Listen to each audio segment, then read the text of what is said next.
Pilipinas. Masaya naming ibinabalita na pinirmahan ng Pilipinas ang isang supply agreement sa Pfizer para sa pagbili ng 40 million doses. Ito ang pinakamalaking bilang ng bakuna na nabili ng Pilipinas. Ang shipment ng Pfizer ay inaasahang darating ngayong Agosto. At dahil sa supply agreement na ito, 113 million doses ng bakuna ang ating na-secure. Ito po ang nabili at bibilhin pa. 26 million doses ng Sinovac, 7.5 million na rito ay dumating na po sa bansa. 10 million doses ng Sputnik, 180,000 po dito ay dumating na sa bansa. 20 million doses ng Moderna, 17 million doses ng AstraZeneca, at 40 million nga po doses ng Pfizer. Idadagdag pa natin ang commitment ng COVAX facility na 44 million doses ngayong taon.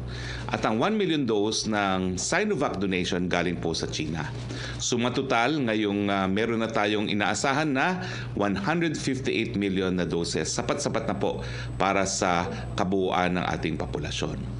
As of June 2021, 6 a.m., nasa 12,705,870 doses of vaccines ang dumating na po sa Pilipinas.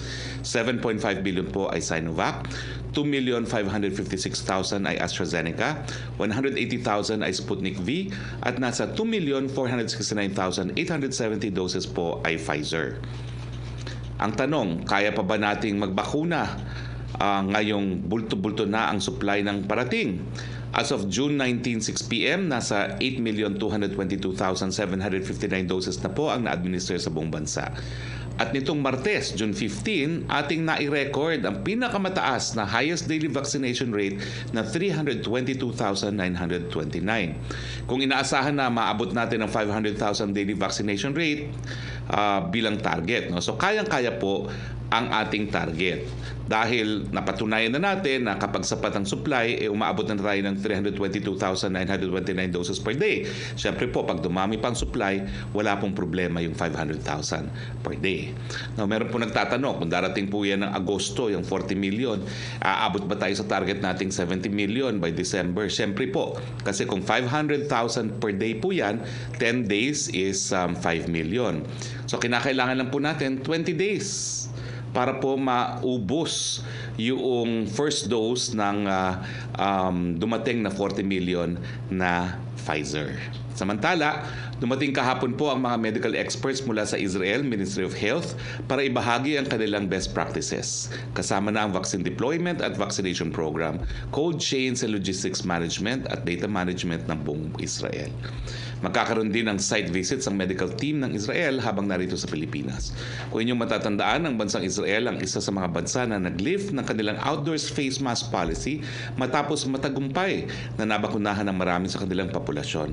Siguro po importante pagbisita nitong ating mga kaibigan galing sa Israel dahil nais din natin magkaroon ng maskless Christmas. Kaugnay nito, mamayang gabi ay magkakaroon ng Talk to the People address kung saan ang polisiya sa face shields ang isa sa mapag-uusapan. So yung mga nagtatanong, kailangan pa ba ang face shield? Ang malinaw po ganito ha. Hindi na po kinakailangan ng face shield sa labas kasi hindi naman po inapila yan ng IATF. Ang inapila lang ng IATF yung pagsuot ng face shield sa loob kasama na po sa mga malls at iba pang mga commercial establishments at saka sa mga pampublikong transportasyon. COVID-19 update naman po tayo, no? Ito ang ranking ng Pilipinas sa mundo ayon sa Johns Hopkins. Number 24 ang Pilipinas pagdating sa total cases. Number 23 po tayo sa active cases. Number 131 sa cases per 100,000 population. At number 90 po sa case fatality rate. Meron tayong 5,803 na mga bagong kaso ayon po sa June 2021 datos ng DOH. Saludok po kami sa ating mga medical frontliners at nananatiling mataas ang ating recovery rate. Ito ay nasa 94%. Nasa 1,277,715 ang bilang ng mga nakarecover. Samantalang malungkot nating binabalita na nasa 23,621 na po ang binawian ng buhay. Nakikiramay po kami sa mga naulila. Nasa 1.74% po ang ating fatality rate. Puntahan na natin ang kalagayan ng ating mga ospital. Sapat ba ang ating mga ospital? Sa ngayon po, sapat. Pero mag-ingat po tayo dahil itong Delta variant nito mas nakakahawa, mas nakakamatay. Pero sa ngayon po, sa Metro Manila, 43% lang po ang nagagamit na ICU beds, 38% lang po ang nagagamit nating isolation beds, 32% ang nagagamit nating ward beds, at 32% ang nagagamit nating ventilators. Sa kabuuan ng Pilipinas, 57% po nagagamit nating ICU beds. Mapapansin niyo po talaga na dumadami yung na-ICU outside of Metro Manila, kaya tumaas po yung national utilization natin ng ICU beds, no? Ganun din po sa isolation beds, mas mataas po yung ating ginagamit nationally, 47%. Ward beds natin, 46%. Ventilators ay 36%. Sa ibang mga bagay, magandang balita po, pinirmahan po ni Presidente Rodrigo Roque Duterte noong June 18 ang Executive Order No. 139 na nagbibigay ng otoridad ng pagbibigay ng death at burial benefits sa Indigenous Peoples Mandatory Representatives or IPMR sa mga barangay. Inatasan ng DILG na pakikipag-ugnayan sa Department of Budget and Management at National Commission on Indigenous Peoples na alamin ang kinakailangang amount para makover ang payment ng death at burial benefits ng IPMRs sa barangays na namatay during their term of office at isama ito sa annual budget proposal subject sa regular budgeting process. Dito po nagtatapos ang ating briefing. No? Makakasama natin po ngayon ang ating suki din, si Dr. Cynthia Salome ng Philippine Genome Center ng UP Manila. Ma'am, ano na ba ho ang recorded na presensya ng iba't ibang mga variants? Ang tanong ng lahat, yung mas nakakamatay talaga at mas nakakahawang Delta variant na unang nalathala sa India. Marami na ba hong kasong ganito sa Pilipinas, no, para mapaghandaan? The floor is yours, Dr. Saloma.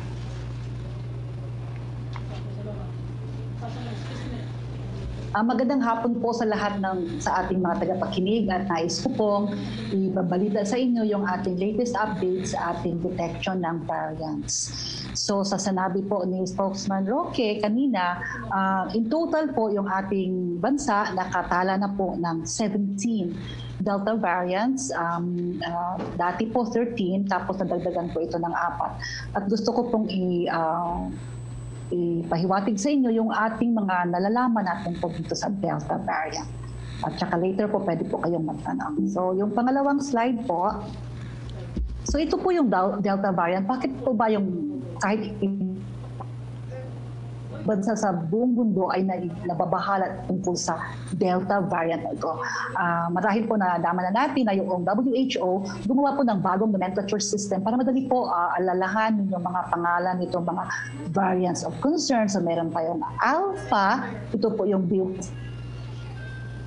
na unang naitala sa UK, and then also the Beta variant. Ito naman po yung unang nai-report sa South Africa. This is the B.1.351. And then we also have the Gamma, which is the P.1. Ito naman po yung unang nai-report sa Brazil. At saka yung pang-apat po na variant of concern is called the Delta variant, and this was first reported in India last December 2020. Ano po ba yung characteristics itong Delta variant na ito?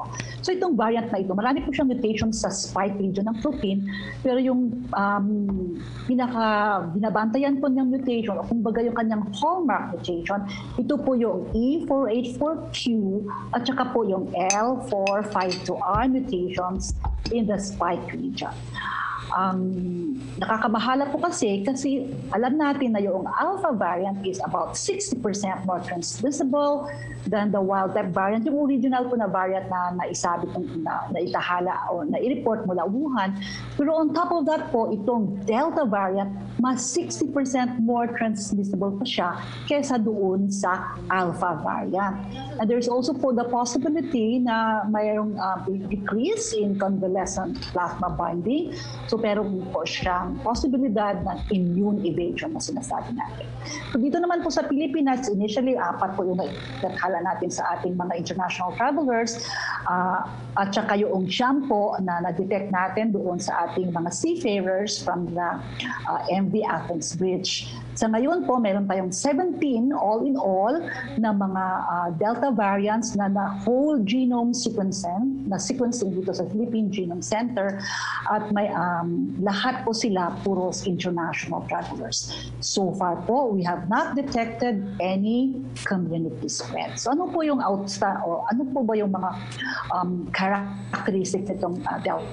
Delta variant. So please, tingnan natin yung R0. Ang R0 po, ito po yung level or a measure ng contagiousness, no, ng isang variant. So for example, yung original virus that was first described in Wuhan, pwede po siyang i-infect ng 2 tao. Tapos yung may D614 gene mutation na nag-cause po na first wave sa Europe noong June last year, pwede po siyang maka-infect ng 3 tao. Samantalang po itong more highly transmissible na sinasabi natin UK or Alpha variant, pwede po siyang maghawa ng 4 o 5 tao.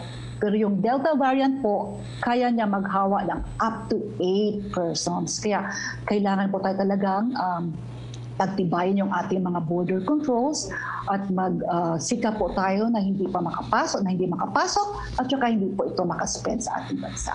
So gusto ko lang ibahagi sa inyo kung ano pang ginagawa nitong genomic biosurveillance, ano ba yung importansya ng whole genome sequencing. So ito po example lang ito ng isang phylogenetic tree. Dito po sa whole genome sequencing, gumagawa po tayo ng tree kasi nakikita po natin kung ano yung original o kaya yung root virus at paano po nag-mutate yung virus from person to person at as it spreads to sa community natin at sa iba-ibang bahagi ng mundo.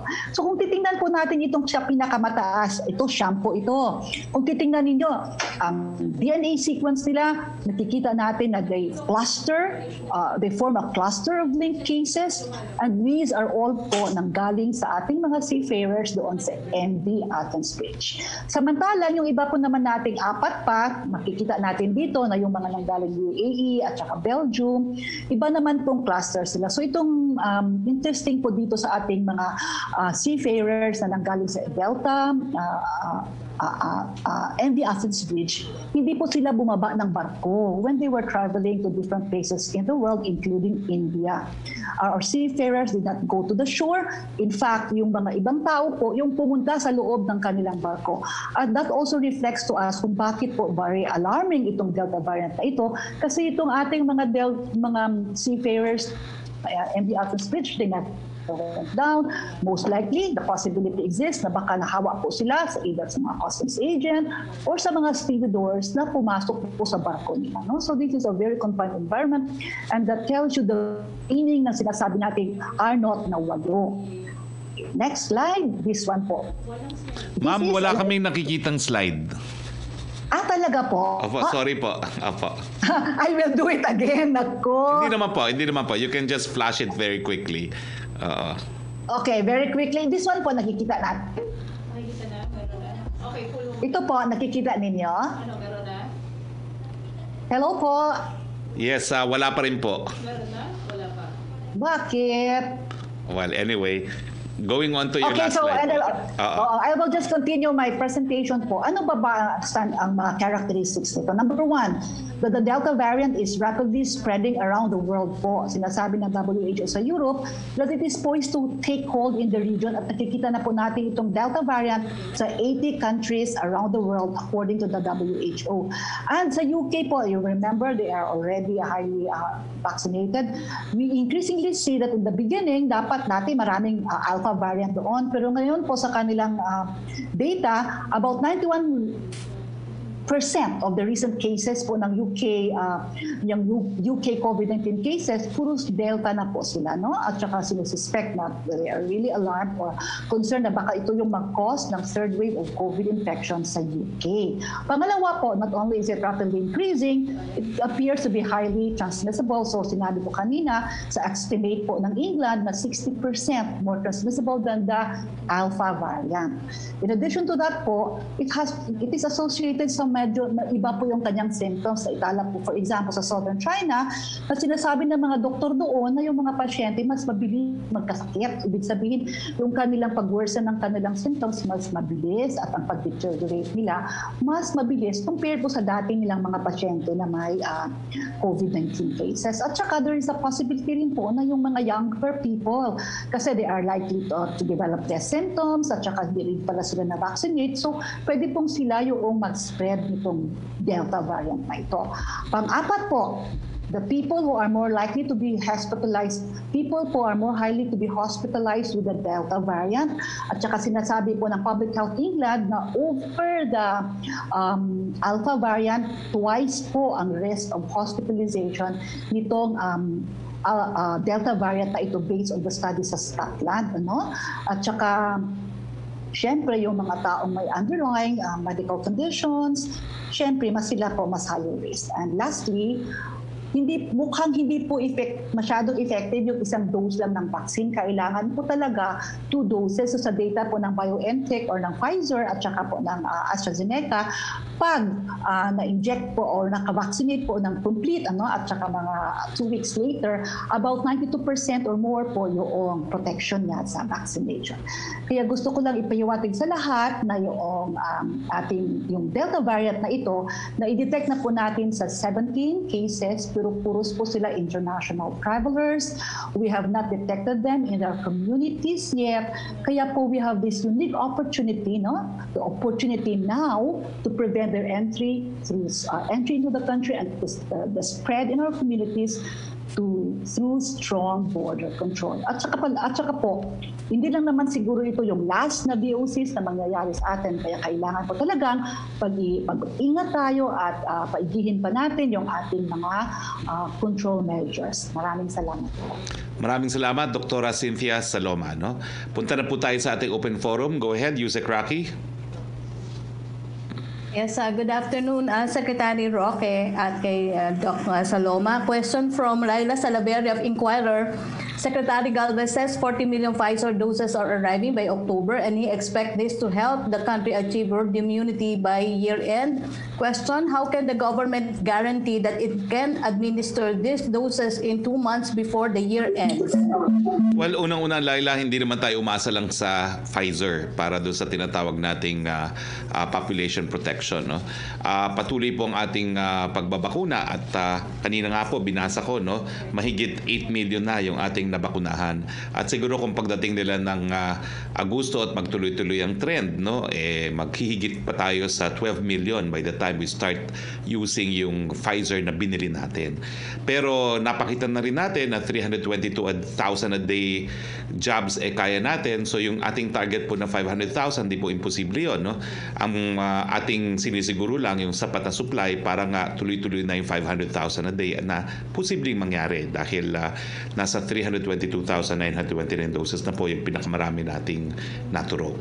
So sabihin natin na yung computation ko nga po, kung 500,000 a day at meron tayong 40 million na parating, ang first dose po niyan ay 20 million, ang 10 araw po ay 5 million. So in 20 days, tapos po yung first job para sa paparating na 40 million na Pfizer. So malapit po tayo sa ating goal dahil I repeat, hindi naman natin inantay talaga ang Pfizer. Nagsimula na po tayo using other brands of vaccines.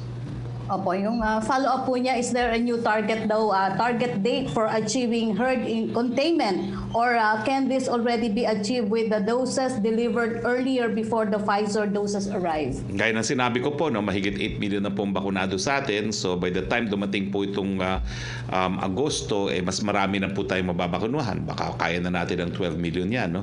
And we're aiming between 50 and 70 million. For Dr. Saloma, the DOH earlier said that the Philippine Genome Center proposed to procure 2 additional genome sequencing machine. Has this been completed? And if it has, how has this improved our detection of COVID variants? Okay, gusto ko lang ipahiwatig sa inyo na hindi pa tayo bibili ng sequencing machines. Ang Philippine Genome Center po, we have at least 5 next generation sequencing machines. Siguro yung i-refer po ng DOH yung automated RNA extraction. So we have several next generation sequencing machines po. Pero yung automated extraction, para mabilis po yung pag-extract natin ng RNA sa ating mga samples, hindi pa po natapos yung procurement na. Opo. Thank you, Doc Saloma. Punta naman tayo kay Mela Las Moras. Hi, good afternoon, Secretary Roque, at good afternoon din po kay Dr. Saloma. Secretary Roque, unahin ko lang po yung issue sa face shield.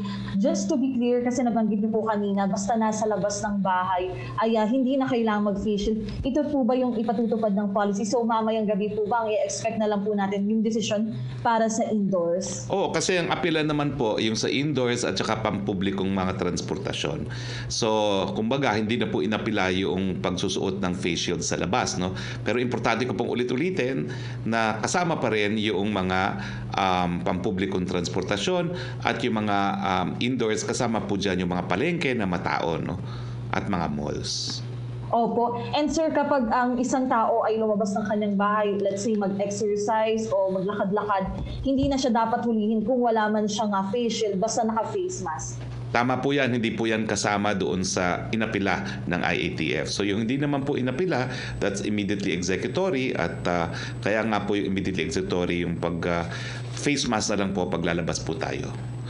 Except for sa public transportation at saka doon sa mga enclosed o di naman kaya yung mataong lugar gaya ng public markets.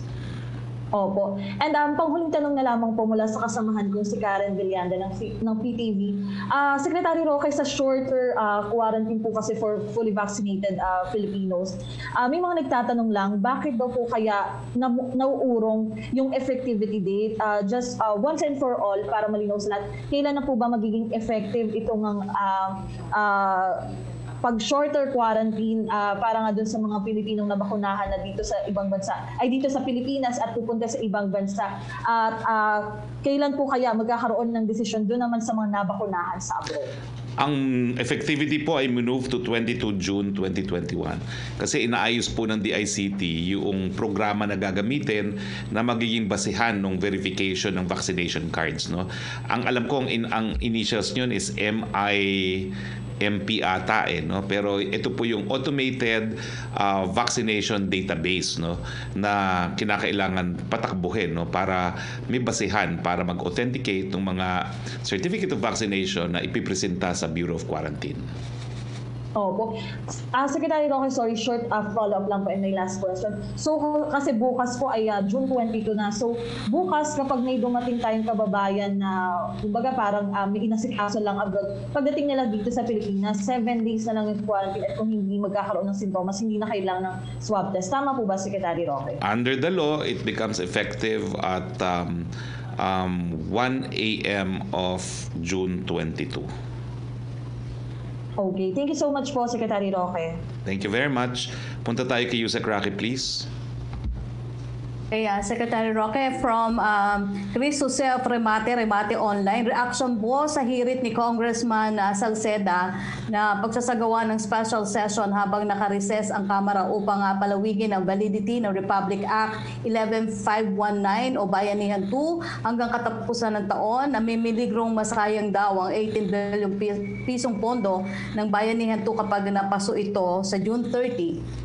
Well, kinukumpirma ko po, no, na sang-ayon po sa datos ng DBM, ang mga na-obligate na po sa Bayanihan 2 ay 123.2 billion or 87.01%, no. So may balanse po talaga na 18.4 or 13%. At sa halagang na-obligate na 200.12 billion ang na-release na for Bayanihan 2. Of which obligations amounted to 172.28 billion, 86.09%, and disbursements at 135.81 billion, 78.43%. So tama po na meron pa tayong 18%, no, 18.4 billion or 13% na hindi pa po na-obligate. And we respect po the wisdom of Congress dahil sila naman po talaga nagbibigay ng polisiya. Ang second question po niya, reaksyon na may nakaambang muling taas presyo sa langis mula June 22 hanggang June 28, nasa 0.70 centavos siguro to, centavos hanggang 80 centavos ay ipatutupad ng taas presyo sa kada litro ng gasolina, habang 60 centavos hanggang 70 centavos naman sa kerosene at diesel. Napapanahon ba ang ganitong hakbang lalo't na habang nararanasan ang pandemya? Nakakalungkot po talaga yan na tataas ang presyo ng petrolyo sa panahon ng pandemya. Pero meron na po tayong pulisiya na liniberalize po natin ang presyo ng mga petrolyo dito sa Pilipinas at sumusunod po tayo sa market prices ng petrolyo. So dati-rati po tinutustusan natin para hindi po masyado tumaas-baba ang presyo, pero ang nagbabayad po niyan ang sabayan ng Pilipino maski hindi naman pantay-pantay ang consumption ng petrolyo. So under a liberalized scheme po ngayon, talagang susunod po tayo sa market forces. Pero meron naman po tayong mga hakbang na ginagawa, no? Katulad ng energy conservation measures at saka pagsisiguro rin po na may basihan po yung mga actual presyo na sinisingil dito ng mga gas stations. Okay, thank you, Secretary Roque. Maraming salamat po. Punta naman tayo kay Melo Acuña, please. Good afternoon, Mr. Secretary. Meron po bang paraan ang pamahalaang pambansa na masuri kung gaano ka-epektibo o kagaling ang local government units at ang kanilang health services sa pagtugon sa pangangailangan ng kanilang mga kababayang mayroong COVID-19? Meron po kaming ginagamit na mga guidelines at kasama po dyan yung efficiency ng mga lokal na pamahalaan para ma-isolate yung mga na-test na na positibo, and it has to be done within 24 hours. No? Tinitingnan din po natin yung kanilang mga kapasidad para sa isolation at saka yung kanilang porsyento na nasa subject to contact tracing. So ang sagot, yes po. No? Regularly na-evaluate po ang mga kakayahan ng ating mga lokal na pamahalaan. How do we insulate petty politics and turf wars from the response ng LGUs at ng kanilang mga doktor?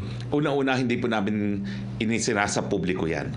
Yan po ay considered as confidential information, dinidiscuss po sa local government unit involved, pero hindi po yan isinasa publiko. Okay. So tatanggap po kayo ng mga reklamo kung sakali? Well, yes po, pero we have our own monitoring, no? Kasi may regular questionnaire naman na pinapadala sa mga LGUs. Opo. Para po kay Dr. Cynthia Saloma, Secretary, meron Go ahead, please. Liwanagin. Dr. Cynthia, magandang hapon po sa inyo. Magandang hapon naman po. Na-trace po ninyo na yung merong variants ay mula sa iba't ibang bansa. Ano po kayang bansa ang pinagmulan at sila po kaya ay nabakunahan bago umuwi sa Pilipinas? Yung ating pong DOH, Epidemiology Bureau, as much as possible, nag-trace po sila ng mga pinanggalingan itong mga ROFs o di kaya ng mga international travelers na nag-positive sa variants of concern. Pero yung mga minute detail po sa palagay ko hindi natin malaman kasi wala pa tayong scorecard or interview na nabakunahan na ba sila o hindi, kung potential breakthrough cases sila. No? Pero I think that's a very interesting question kasi gusto rin po natin yan i-monitor not only from the international travelers but even po dito sa ating mga local cases. Maganda po siguro kasi para higit naliliwanag ang larawan kung mayroong ganitong pagsusuri. At kung ano man ang makuhang datos, kayo po ba ay mayroong posisyon o magkakaroon ba kayo ng paninindigan tungkol sa magiging quarantine protocol sa mga bumabalik na overseas Filipinos? So nakita naman po natin dito na ang atin naman po mga cases ng mga BOCs are all from international travelers po. So meron naman po tayo sa ating TWG ng mga recommendations at it's very important po that we adhere to the recommendations, particularly po sa facility quarantine kasi nakikita naman po natin na meron lang isang lumabas. Pwede po siya maging potential super spreading event. Kaya po dapat talaga na suportahan natin itong ating whole of nation policy, particularly in our policies on border control. Yeah. Yung po kaya southern border ay nakunan ninyo ng mga arrivals at ng specimen? Meron po kaming mga nakuha doon sa Mindanao pero kaunti pa lang po. Kaya now that we have more kits, I hope yung ating mga resus magpadala pa po sa atin so that we will have a better picture po no, kung ano yung pumapasok at kung ano po yung mga spread nito mga variants na ito. Salamat po. I wish you the best of health. Thank you. Thank you po. Thank you, Melo. Thank you, Secretary. Salamat po. Maraming salamat, Melo. Punta naman tayo kay Yusek Roque again.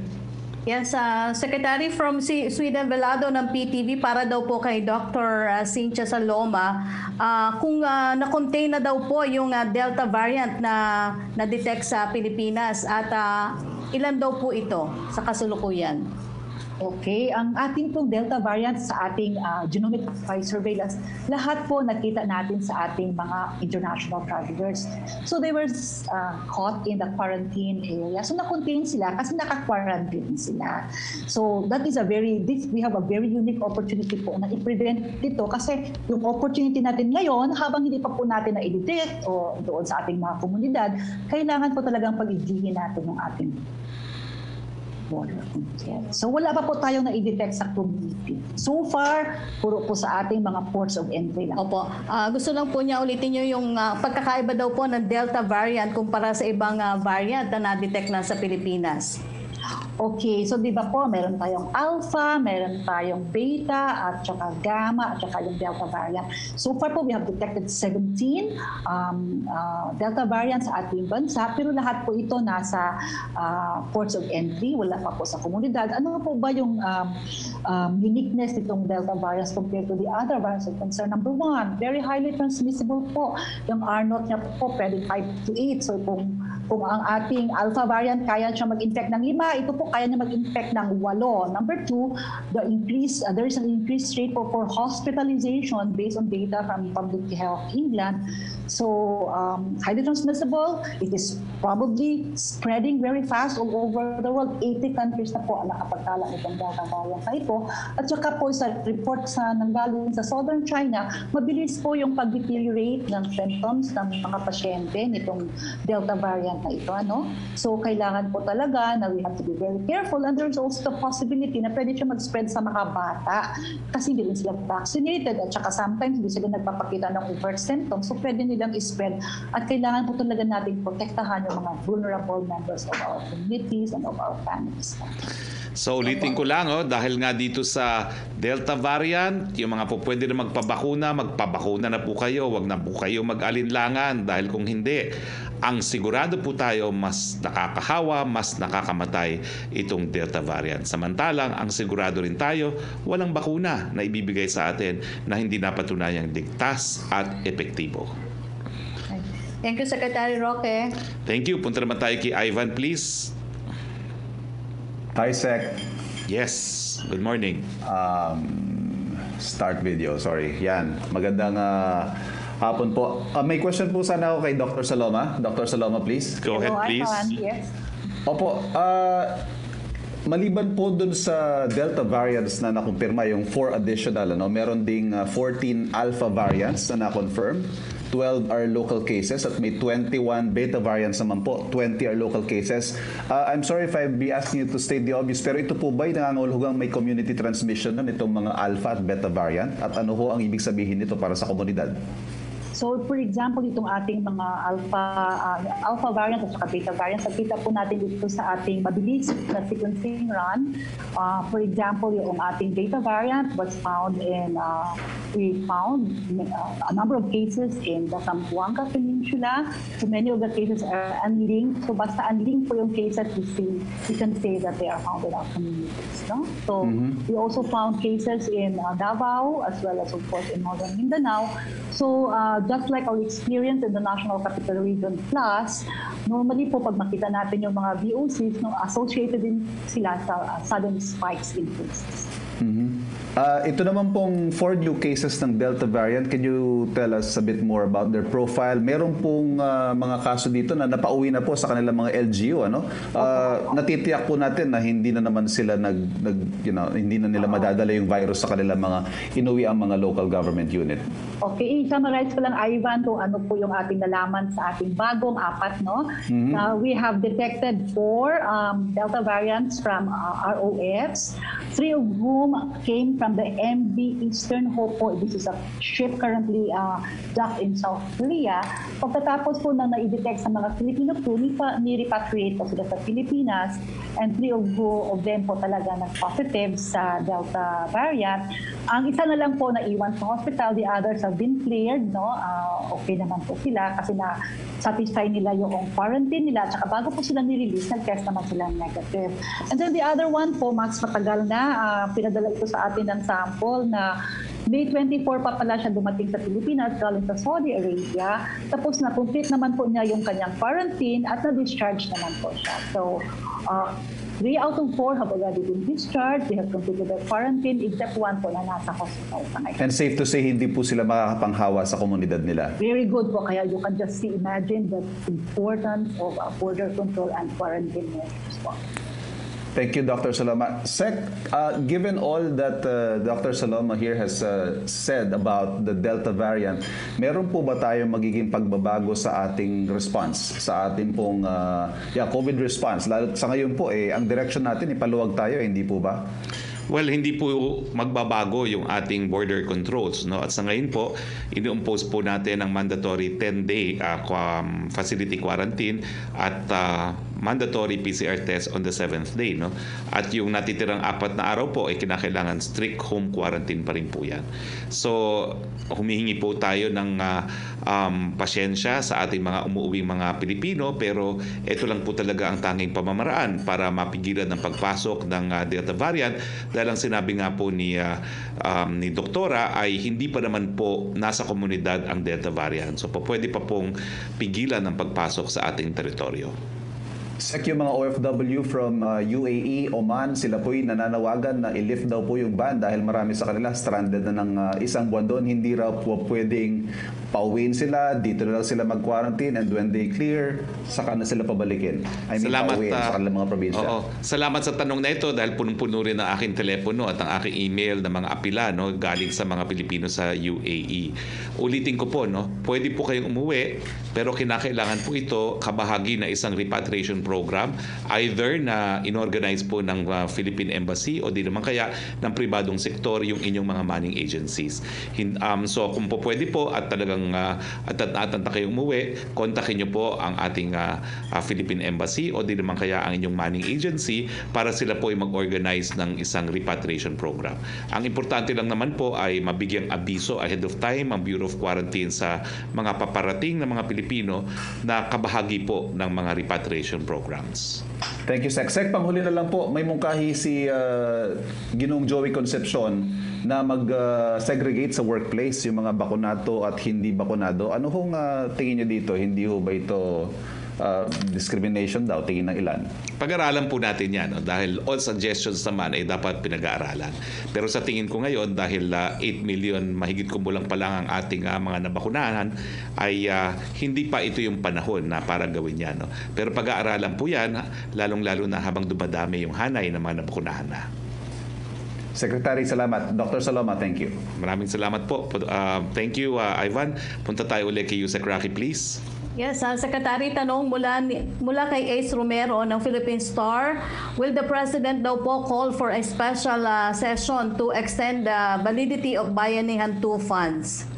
Wala pa po akong impormasyon tungkol dyan. Tatanungin ko po mamaya dahil sa merong talk to the people mamaya po ang ating Presidente. Apo. Yung question ni Maricel Halili ng TV5 ay natanong na po ni Ivan tungkol po sa separate vaccine, vaccinated and unvaccinated. Ganun din po ang tanong ni Tom Perdigon ng GMA News. Yung second question po ni Maricel Halili, nasagot niyo na rin about wearing face shields. Thank you, Secretary. Maraming salamat, Yusek. Punta tayo kay Pia Renada, please. Hello. Yes, go ahead. Go ahead, Pia. Yes, sir. Sir, just my questions would be on John D. Maglinte, sir, yung at saka si Antonio Dalit. Sir, kasi itong case na po to, it's another case of the police claiming that nanaban sila, and then the witness, family member, saying that he was dragged and he was actually unarmed when he was killed. So, sir, why does this keep happening despite the government's efforts? Kasi even in the ICC report of the ICC chief prosecutor, maraming ganitong incidents. There's a pattern where we have a lot of these mostly young people, no, police claiming they fought back, but witnesses say otherwise. And even in some cases, autopsy findings prove the case of the version of the witnesses. Hindi ko po alam ang mga pangyayari dyan sa mga kasong sinabi mo, no?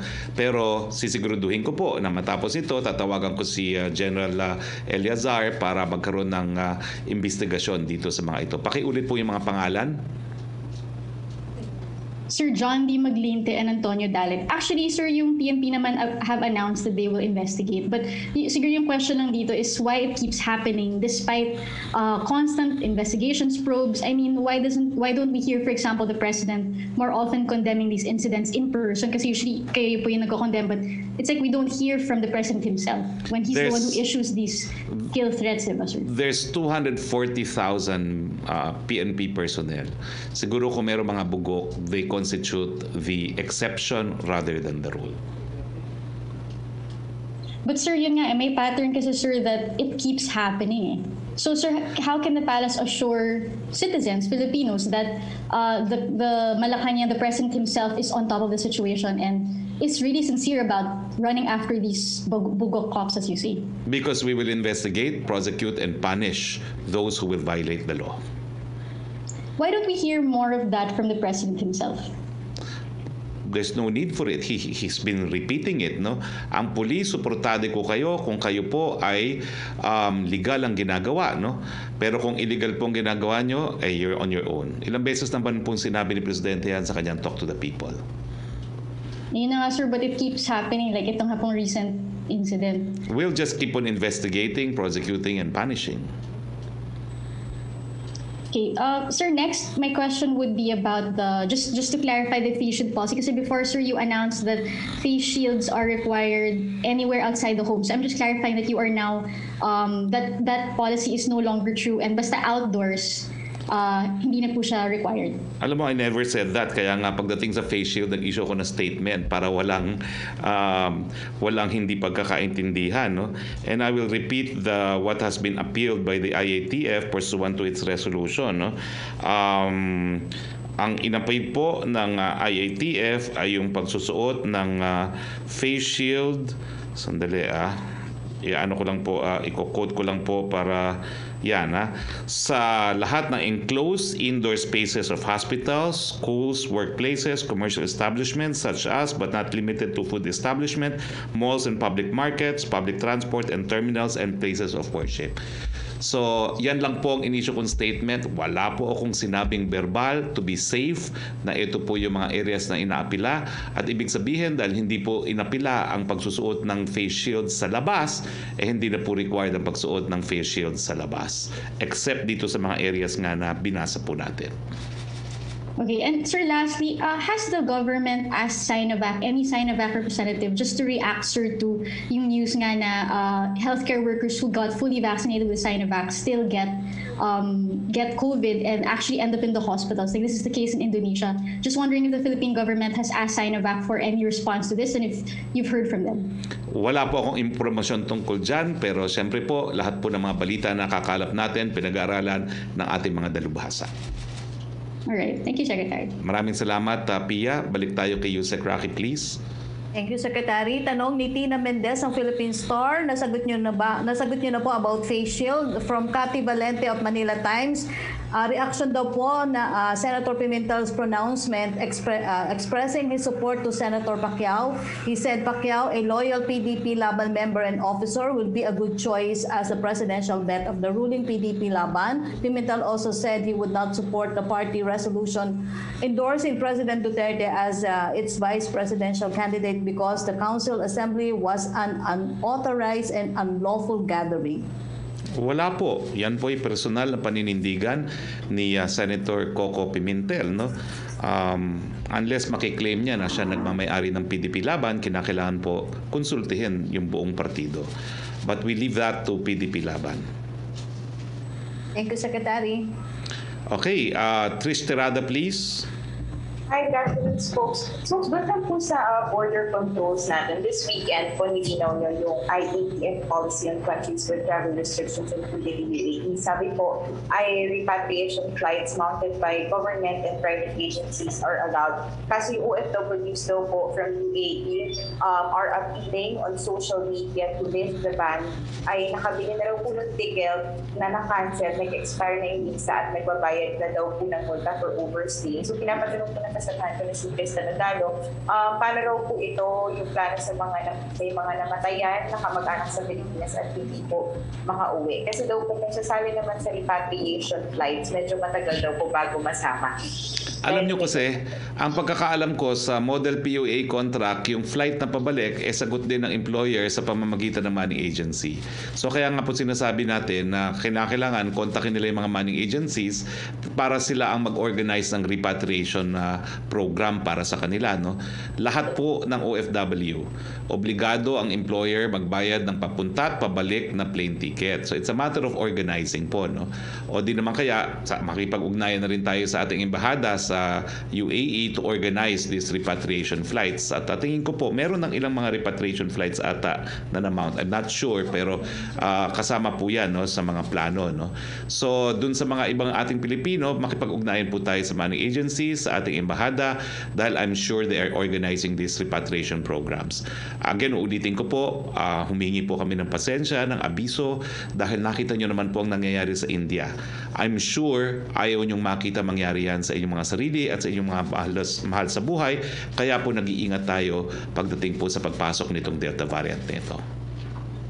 Sir, over the weekend, sinabi po ni Yusek Vincing na pinag-aaralan na daw po ng technical working group ng IATF yung pag-lift ng community quarantine.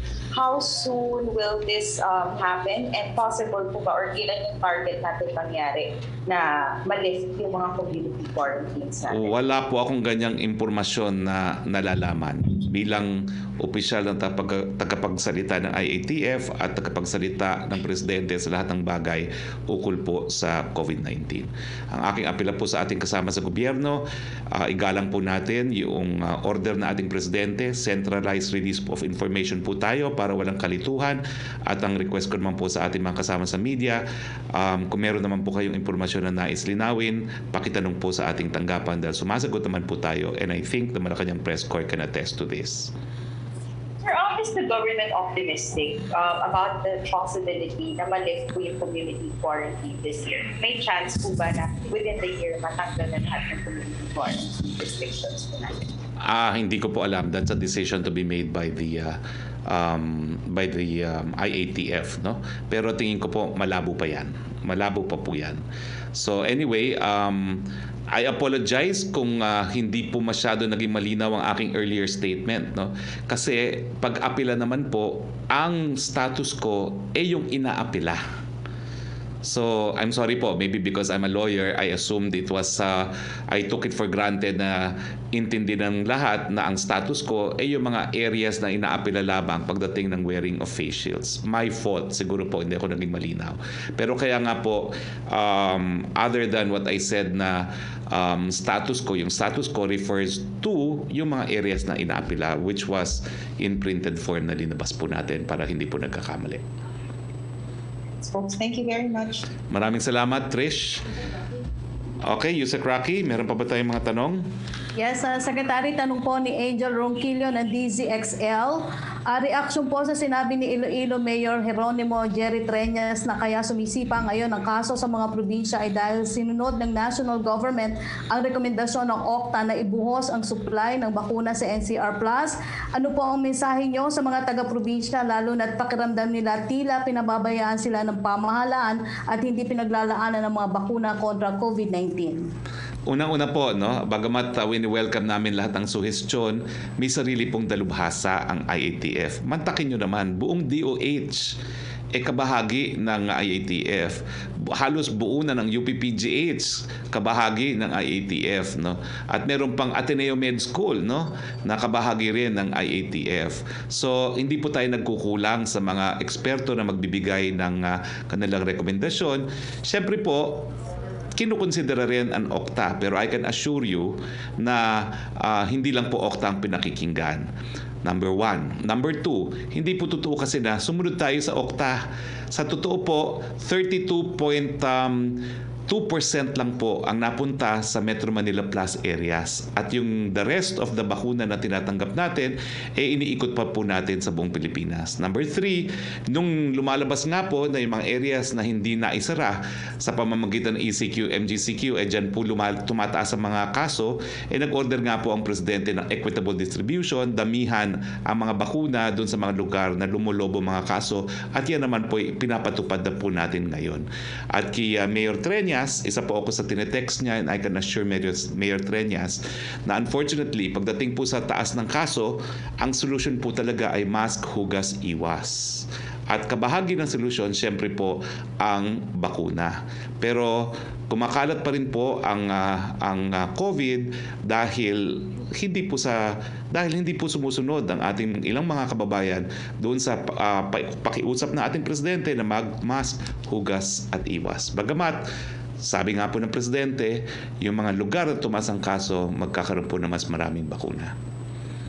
Pero ang dahilan po talaga ng paglobo, yung kakulangan sa mask, hugas at iwas. Yan na po ay established fact. At saka yung mga new variants po, dahil sa new variants, mas nakakahawa, mas dapat matindi mask, hugas at iwas.